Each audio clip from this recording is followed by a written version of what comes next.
स्वामी विवेकानंद से जुड़े कुछ महत्वपूर्ण जानकारियाँ हम आपको कहानी के रूप में बताने जा रहे हैं। स्वामी जी और विदेशी महिलाएं इस कहानी का शीर्षक है। स्वामी जी से जुड़ा एक रोचक प्रसंग है।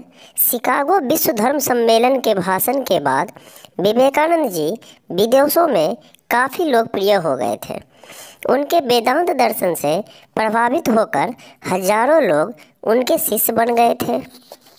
उसी समय एक विदेशी महिला उनसे भेंट करने भारत आई। काफ़ी देर बात करने के बाद वह विदेशी महिला विवेकानंद जी से बोली, स्वामी जी, क्या आप मुझसे शादी करेंगे? इस पर वे चौंक गए और मुस्कुराने लगे। फिर बोले, देवी, ऐसा नहीं हो सकता क्योंकि मैं ब्रह्मचर्य का पालन कर रहा हूँ। इस पर महिला ने कहा, हे स्वामी, मुझे आपके समान ही प्रवीण अर्थात तेज अर्थात बहुत चालाक बालक चाहिए, जो आगे चलकर विश्व को एक नई दिशा दे और अपनी माता का नाम प्रसिद्ध करे। इस पर स्वामी जी दोनों हाथ जोड़कर उनके सामने झुक गए और बोले, हे देवी, चलिए आज से ही मैं आपको अपनी माता मान लेता हूँ। इस तरह आपको मेरे जैसा तेजस्वी बालक भी मिल गया और मेरे ब्रह्मचर्य धर्म के पालन में भी कोई बाधा नहीं आएगी। स्वामी जी का यह उत्तर सुनते ही वह महिला भाव विभोर हो गई तथा उनके पैरों में गिर पड़ी। वे सचमुच महान थे। और ये दूसरा कहानी अब हम आपको बताने जा रहे हैं, एकाग्रता का रहस्य। ये भी स्वामी जी का ही इतिहास है। स्वामी विवेकानंद और जर्मनी के संस्कृत भाषा के विद्वान प्रोफेसर पाल डायसन संस्कृत साहित्य पर चर्चा कर रहे थे। किसी कारणवश प्रोफेसर साहब को उठकर बाहर जाना पड़ा। स्वामी जी पास पड़ी एक किताब उठाकर उसके पन्ने पलटने लगे। वह कविताओं का संकलन था।